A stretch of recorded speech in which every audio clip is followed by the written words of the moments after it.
Welcome to Fuel for Freedom, where we offer you information that you can use immediately to help you grow or stretch your career or your gifts and talents. Today, I'm excited to introduce you to Jeanny Alexandre. She has been gracious enough to give us an interview, and we want to get right to that interview. Let's get started. Jeanny, you grew up in southern Florida. Yes. And you were raised in a family with a brother and a sister, I believe. Is that right? Yes, it was the three of us. As you were growing up, what little lesson did you learn as a child that has been carried all the way through your life? That one lesson, there are probably many, but what is the one specific thing you remember from that one experience that was helpful to you? Be respectful to others. My dad, mom made sure that they instilled in us the respect of others. It really emphasizing the scripture that says, because I grew up in a ministry family. And so my father was a pastor, my mom, a pastor's wife. We were PKs, which is just preacher's kid. And my dad would always emphasize the commandment, love the Lord your God and love your neighbor as yourself. So we both just took that, all three of us actually took that concept all throughout our lives, respect God and respect others. On your first job, I believe you worked at a bread company. Yes, Panera Bread. So there you are in a retail setting, serving the public along with your other job responsibilities. Part of your job was to serve the public and make sure that the customer was happy. Yes. What kind of boss did you work for? Oh, I actually really enjoyed working for my boss. He had two first names, David, John. And so what the type of person he was a man filled with integrity, and he really kind of drove in kind of the same concepts that my parents did in the workplace. You come on time, you are respectful, and you are diligent and consistent at your job. And so I learned a lot from David, that when you're respectful and you are consistent and you are good at your job, doors will open and you will become a stronger individual and people will trust you. And so I really implemented those things in my life, even as an adult today. So 3 of the lessons I'm hearing you learned were to be very respectful, treat people with dignity, and use good judgment. Yes. So when you're using good judgment, what's an example of a time when you were working in that environment and you came across a difficult person? There was actually a real incident that happened where people had thought about this person as a difficult customer. The person that always wants to talk about, what you're not getting right, and then they want to see the manager. And it's so funny, before they would send these people to see David, they would actually call me, because I always understood that at the core of what that person was really saying, they just wanted to be heard. And a lot of the times when you wait and you listen with intentionality and you actively listen to that person, you're not just like, yeah, nonchalant. I developed this skill of listening actively, where I would repeat what the person said, what I'm hearing they're saying, what I understand that they're saying. And almost 9 times out of 10, the situation would dissipate and it would be a win-win situation. So I learned how to actively listen. Active listening is such an amazing tool anyone can have in order to really kind of become an effective communicator. And it's easy when someone is easy to work with. So when you work with this person, and that is a little bit more delicate by being a good listener, what you help them do, from what I'm hearing you say, is get past the fear they may be experiencing. Absolutely. And sometimes they may not know that it's fear. But when you're using good judgment and you're listening actively, you as the listener, you can pick up on these cues that they themselves might not know that they're giving. And so if you're able to actively listen, you can maneuver and navigate in a way that you can bring them along with you and bring the situation down, calm the situation of the person. So I've learned that. It's time to choose a path, go to college, and prepare. Do you remember that moment? And what happened in that moment? I do. I remember exactly what happened in that moment. I remember having to make a decision between pursuing what my parents was, they were adamantly communicating, we want you to go into this career, and having to hear what they wanted and what God wanted and what I wanted.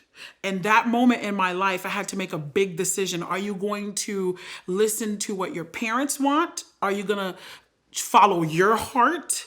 Or are you going to submit their will and your will to God's will? And once I went through that journey, I realized that God had such an amazing plan for my life and for my parents when I decided to submit my will to his and take my parents' suggestions and submit those to him. And he was able to say, you know what? I'm calling you to serve into my house. And once I got that call and it was confirmed, I went to a Christian college and I majored in ministry leadership. And God has been on this journey with me ever since. It's been an amazing adventure. Ah, the adventure begins.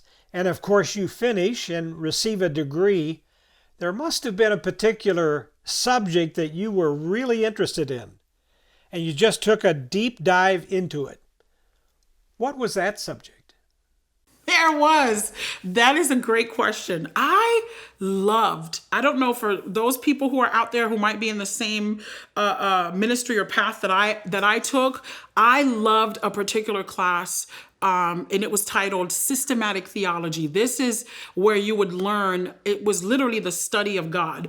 And in that class, I discovered what I believed about God, what I believed about myself, and what I believed about life. So it was, I think, probably the best college experience that I had was in that class. I feel like I became an adult, like a big girl in that class, because I figured out who Jeanny was and what Jeanny was here for and who God is to Jeanny.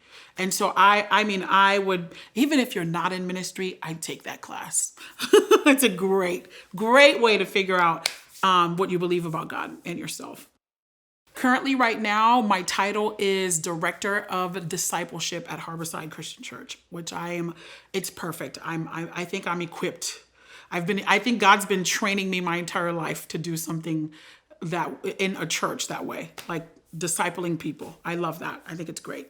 I like the fact that you took one step at a time in a stepwise way and find yourself in this new role. What are some of the things you recognize, things in you that prepared you, things that you'd learned all along the way? I'll tell you right now, respect people, be consistent, everything. Listen to your parents. They know what they're talking about. I never believed they did, but now that I am in this position, I have seen the respecting people, still something that applies, being consistent, being intentional, learning how to actively listen. All of those tools that God gave me, now I feel even more are being put on the forefront in my own life in this career. I am not brand new to respecting people. It's not the first time I'm learning to activate those skills. It's not the first time I'm learning to actively listen. It's almost like I've been training in a marathon and now it is the big race. And so I am excited and at the same time, a little nervous because I kind of don't know where this is going, but so far I feel very equipped. I am very much equipped. And then nothing's new under the sun. That's like a biblical saying. Like, yes, it might not be me serving people bread, but it's still me serving people the bread of life, which is Jesus Christ. a higher calling, but training has already taken place. So I'm ready. Jeanny, what helps you daily to do your job as you live out and by your faith? What would that be? That's so good. I would say there's two things. I have learned that actively pursuing a relationship with Jesus Christ has been the keystone anchor for what I have to go to daily. And really conceptualizing and understanding humility, being a humble person, someone that values humility, because there are people who don't value it. They think it's a weakness or something that shouldn't be celebrated. But I have learned to daily be conscious about my position of humility, not only before God, but before man, has been a tremendous, it has served me tremendously in my life and in my walk with Christ. So I daily have to be intentional about pursuing a relationship with Jesus Christ, which is being in my Bible, being intentional about connecting with God's people, not having a secret, I guess you could say, some people don't believe in going to church or even speaking to people of faith. But I think being intentional about speaking to people who have faith, and connecting with the community of faith has helped my relationship with Christ grow so much, because no man is an island. Like I can't see the back of my head. Somebody else has to say, hey, Jeanny, you've got some fur in this big fro in the back of your head. And that takes somebody who is walking with you and is intentional and has bought in to your life to be literally God's hands and feet in your own walk, as you are God's hands and feet in their own walk. That accountability, it has helped me grow tremendously. And this is a daily thing. So I'm pretty much grateful for that. There are a lot of people who go to church on a Sunday and then they work someplace 5 days a week without the opportunity that you have to live your faith in your role every day. Would you have some words for them regarding how to integrate what they believe into their job and do so in a non-threatening and loving way? I love that. I think this is where I would camp in the position of authenticity.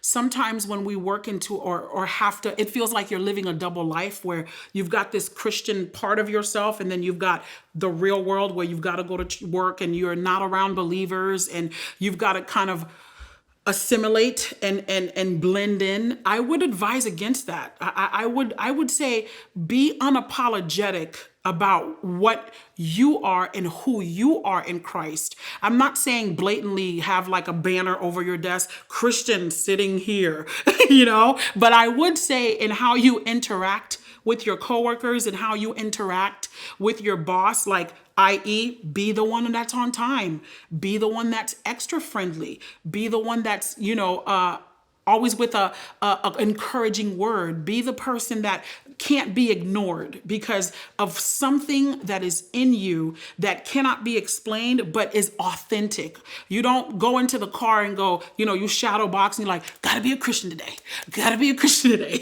but it's authentic in you. You're like that every single time. They're not gonna find you or anyone at Starbucks and we're yelling at the person behind the counter and then we're like, oh, have a nice day at work. No, you be gentle all the time, every time, intentional. And I can guarantee you, someone's going to come up to you someday and say, what is that? What is that about you? Why are you always ... And that would be your opportunity to share with them your faith and your belief and be used by God. That would be my best way to encourage you in that situation. This last year is not anything any of us expected. We all experienced some of it in the form of frustration and being anxious. 2020 has made a very big, different change in our world. What would you say to the person who doesn't have that sense of belonging to a community of faith? What counsel, suggestion, or recommendation can you offer to help them find that authenticity that you're describing? My recommendation would be this: self-realization. You might have gone through COVID and things, you love it. You love the exclusivity. You love you're an introvert. You're enjoying you're loving you've social distanced all your life. This is not new for you. And so you're enjoying that time. But I'm gonna be honest. I really don't think you are. I think that over time you want to be around people. We want to be in community. So this advice will go to everyone whether you're an introvert, extrovert. I think we're all made for community. And I think when you start to ask yourself the question, how there's always steps. And I think when you're figuring out where you want to come have camaraderie and have a person connect into your life, it starts with you being honest with yourself that you're wanting that. If you want that, like for example, for me, I wanted a college degree, but I didn't want to sit home and get that. I actually actively looked at a college that I wanted to attend. I actively searched the tuition. I actively searched other people who attended the college. I did the legwork in order to get my degree.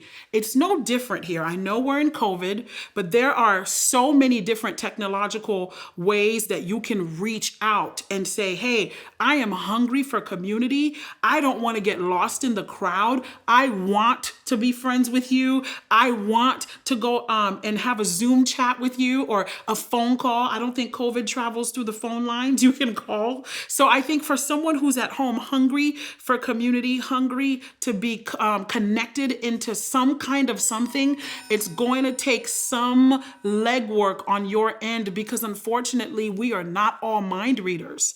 And so my strongest advice would be figuring that out, that you want that in the first place. I want community. And so once you're honest with yourself and you decide, you know what? Hey, I'm not going to sit home and get a car. I have to go look for a car. I've got to go shop for a car. I've got to find out the kind of car that I want. And so it's no different when you're connecting and making connections with people. It takes some active work on both ends, but it starts with being self-aware. And so once you're self-aware, the rest, it's cake. You've given us some wonderful how-tos and examples. Treat people with dignity and respect. Discover who you are. I'm hearing you say it's helpful and useful to make a priority to put God first in your life, and you do that daily, so it's a way for you to continue to grow and stretch your faith. Expand your gifts and talents and demonstrate authenticity. That is valuable information, not just for ourselves, but for those around us as well. Summarize what we've talked about today in just a few words. What would you say is the most important thing to help our listeners go from where they are to where they need to be? It's a great question. I would answer it this way. I have a personal motto that I go by in everything in life, and it's carpe diem. Carpe diem. Seize the day. Seize the day. I love that in that quote, it puts the action on you and me, because God, our Savior Jesus Christ, he's already taken the first step by coming, giving his life on the cross, and inviting us into a relationship with him. So if I had to summarize everything we talked about today, respecting others, active listening, understanding where you are in life, I would say when you look at life and you look at yourself, carpe diem, seize the day. You have a day to seize. There are others who don't make it in a day. We know this by the pandemic, but by God's grace, we have days to seize. And so I would encourage you and myself that when you wake up in the morning, you're just like, oh man, no wonder why it's called the present, because it is a gift. And today I get to carpe diem, seize the day. Jeannie, this has been a treat for all of us. And we really appreciate you for your enthusiasm and just your sheer joy. And you being here with us today has been wonderful. And we hope at some point you would join us again. Absolutely. This was fun. Thanks for having me. All right. Bye. Thank you, Jeannie. See you next time. God bless. Thank you so much for joining us today. We've got a little special treat for you.